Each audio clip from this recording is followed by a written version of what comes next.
Assalamualaikum warahmatullahi wabarakatuh. Perkenalkan, nama saya Andeva Putriananta selaku moderator pada presentasi kali ini. Nah, di sini kami itu dari kelompok 2 yang beranggotakan saya sendiri, Andeva Putriananta, dan teman kelompok saya yaitu Nur Hafisa dan juga Naswan. Nah, pada kesempatan kali ini kita akan membawakan materi NLP atau Natural Language Processing. Nah, untuk penjelasan pertama itu akan dijelaskan oleh teman kelompok saya yaitu Nur Hafisa. Untuk Nur Hafisa saya persilahkan. Baik, terima kasih atas kesempatannya.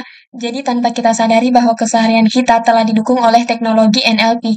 Contohnya itu ada Siri, sebuah asisten virtual dari Apple yang dapat memberikan respon terhadap perintah yang dimasukkan oleh manusia, baik itu berupa suara maupun kalimat. Begitupun juga dengan Gemini dari Google dan juga ChatGPT yang saat ini sedang masif digunakan oleh berbagai kalangan untuk membantu dalam tugas keseharian.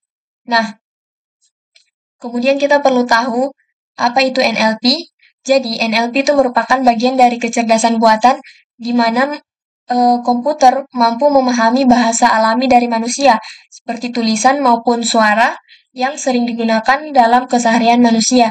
Jadi, tujuan utama dari NLP ini yaitu menjembatani antara manusia dan mesin dalam berkomunikasi sehingga dapat terasa lebih alami.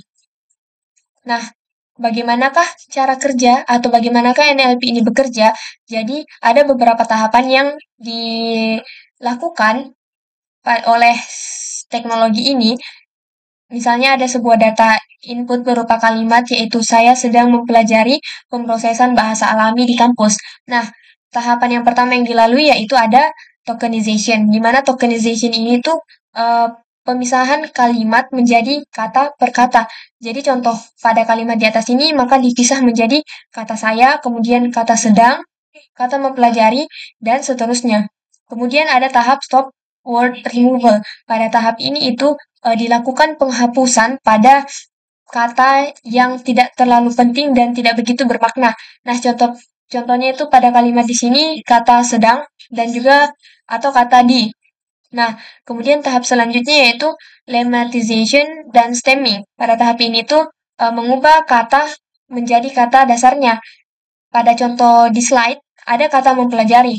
Nah, kata mempelajari ini tuh kata dasarnya adalah belajar. Kemudian kata pemrosesan diubah ke kata dasarnya yaitu proses. Kemudian ke tahap keempat yaitu parts of speech tagging. Pada tahap ini kata demi kata diklasifikasikan berdasarkan jenis katanya. Misal kata saya itu sebagai kata ganti atau pronomina, kemudian kata mempelajari itu sebagai kata kerja, dan seterusnya. Jadi, pada tahap-tahap ini, dengan melalui tahap-tahap ini tuh, mesin dapat memahami dan memberikan respon yang lebih tepat dan sesuai apa yang kita harapkan.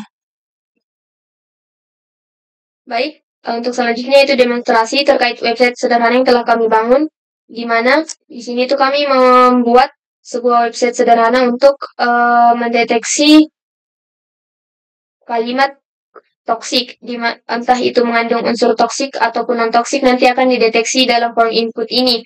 Nah, untuk pembangunannya sendiri tuh untuk back-end website-nya kami menggunakan Flash, dan untuk UI-nya itu kami menggunakan HTML Bootstrap. Nah, untuk pengembangan modelnya sendiri kami bangun di Google Colab, di mana yang pertama kami lakukan itu explore data setnya. Nah, kami tidak menggunakan dataset yang telah ada di internet, tapi kami membangun sendiri, di mana kami menginput kata-kata kotor dalam bahasa Indonesia maupun bahasa Inggris. Kemudian juga kami membuat contoh template kalimat toksik dan non-toksiknya, di mana di sini ada 100 kalimat toksik dan juga 100 kalimat non-toksik untuk kemudian dimasukkan di dalam dataset toksik dengan format CSV. Nah, nantinya itu akan ditampilkan data frame-nya 10 data, tampil pada output berikut. Kemudian lanjut dalam pembangunan modelnya, kami mengimport terlebih dahulu library-library yang dibutuhkan, Seperti misalnya multinomial naive Bayes di sini itu untuk pelatihan modelnya. Kemudian ada convectorizer-nya itu untuk vektorisasi, dalam hal ini dalam lingkup NLP-nya. Nah, kami setelah import ini, kemudian juga ada import joblib untuk menyimpan model datasetnya dan juga menyimpan vectorizer-nya. Kemudian di sini kami load datasetnya, kemudian diproses preprosesi, kemudian divektorisasi untuk diubah ke fitur numeri, lalu dilakukan split data. 80% dari data tadi itu untuk latihan atau training dan 20%-nya untuk testing. Kemudian dilatih menggunakan multinomial naive Bayes dan evaluasi model. Nah, berdasarkan hasil ini kita mendapatkan output F1 score 1,0 dalam artian akurasinya 100%. Setelah itu kami simpan model tersebut dengan library joblib. Nah, akan tersimpan di files. Kemudian untuk files model toxic dan vectorizer toxic ini kita download dan simpan ke dalam folder Python untuk kemudian dibangun di websitenya. Nah, jadi di sini tuh telah ada struktur folder yang telah kami buat. Ada modelnya dan vectorizer tadi, kemudian ada app.py-nya. Di sini untuk backend flash-nya. Untuk proses pendeteksiannya. Kemudian ada index HTML untuk menampilkan resultnya, hasilnya. Nah, kemudian kita jalankan app.py-nya. Selanjutnya kita uji pada website yang telah kita bangun, yaitu ini kita masukkan input kalimat. Misalnya kalimat ini, selamat pagi semuanya. Nah, di sini tuh harusnya outputnya kalimat aman atau tidak toksik. Kita coba cek. Nah, di sini sesuai kalimat aman atau tidak toksik. Kemudian kita coba masukkan kalimat yang mengandung kata kotor dalam bahasa Inggris, misalnya ini. Di sini tuh harusnya outputnya kalimat tidak aman atau mengandung unsur toksik. Dengan kata toksik yang terdeteksi itu harusnya kata ini. Kita cek. Sesuai kalimat mengandung unsur toksik. Dengan kata toksik yang terdeteksi itu kata ini. Nah, selanjutnya kita coba bahasa Indonesia untuk kalimat toksik. Misalnya kalimat ini. Kita cek. Di sini juga sudah sesuai mengandung unsur toksik dengan kata toksik yang terdeteksi itu kata ini. Kemudian misal kita gunakan lagi kalimat positif dalam bahasa Inggris, apakah sesuai dideteksi tidak mengandung unsur toksik atau malah mendeteksi mengandung unsur toksik. Misalnya nih.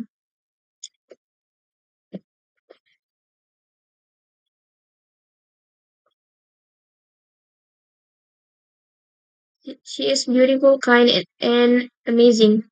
Kita cek. Dan ternyata juga sesuai kalimat aman ataupun tidak toksik. She is beautiful, kind. Serahkan kembali kepada Andi Afifa Putri Ananta. Baiklah, di sini saya akan melanjutkan penjelasan dari teman saya sebelumnya.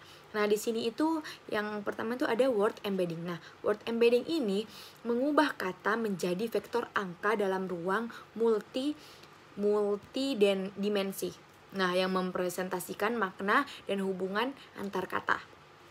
Modelnya itu seperti word to vec ataupun glove dan juga bird yang digunakan untuk memahami hubungan semantik antar kata. Dapat kita ketahui seperti contohnya itu seperti raja. Nah, raja itu dekat dengan ratu.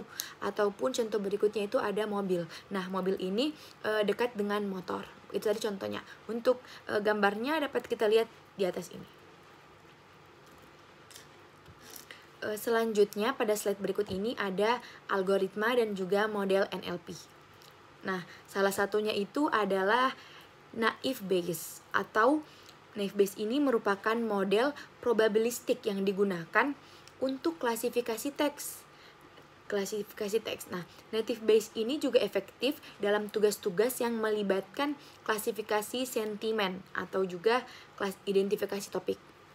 Yang kedua ada SVM ataupun Support Vector Machine. Nah, di sini model ini itu digunakan untuk klasifikasi yang lebih kompleks dengan margin yang lebih besar antara kelas-kelas. Pada tugas-tugas NLP seperti klasifikasi topik juga yang lebih kompleks. Di sini adalah contoh untuk Support Vector Machine.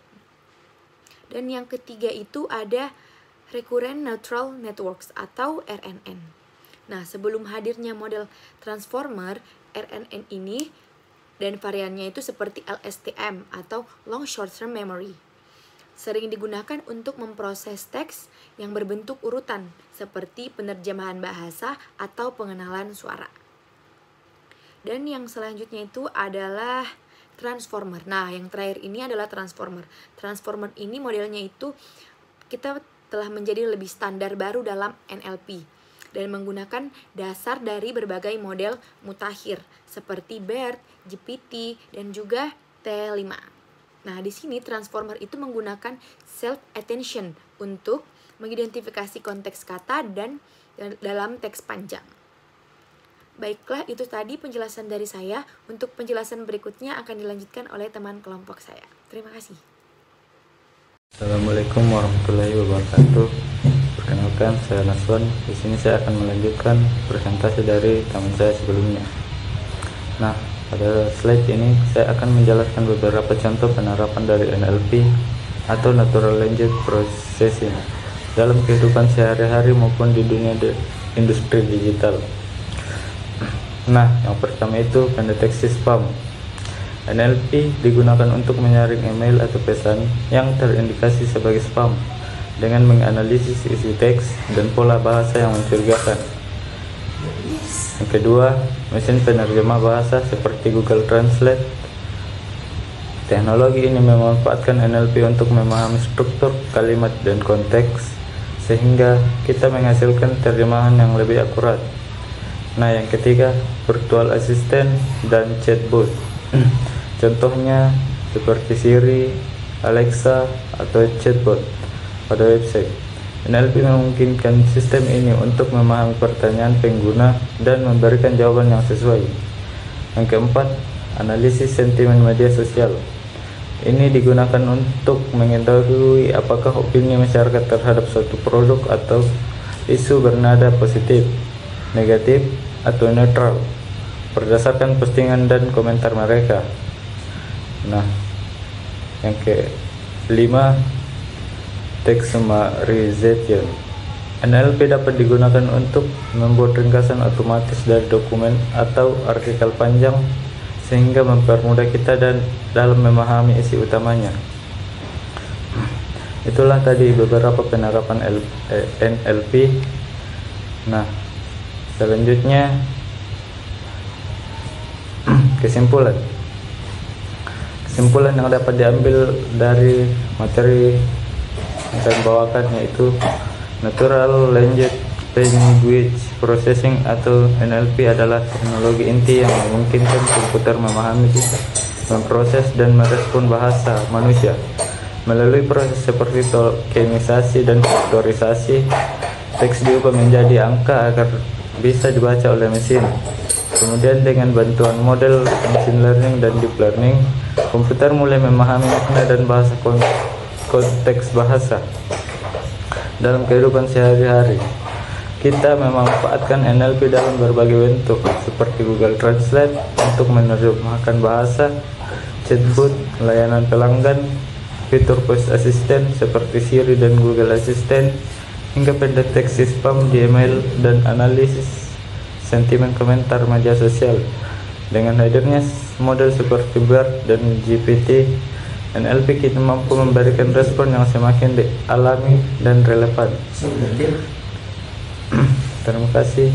Baiklah, itu tadi sedikit penjelasan dan juga demo dari kelompok kami. Apabila ada kekeliruan mohon dimaafkan. Semoga video ini dapat dimengerti dan bermanfaat. Wabillahi taufiq wal hidayah. Wassalamualaikum warahmatullahi wabarakatuh.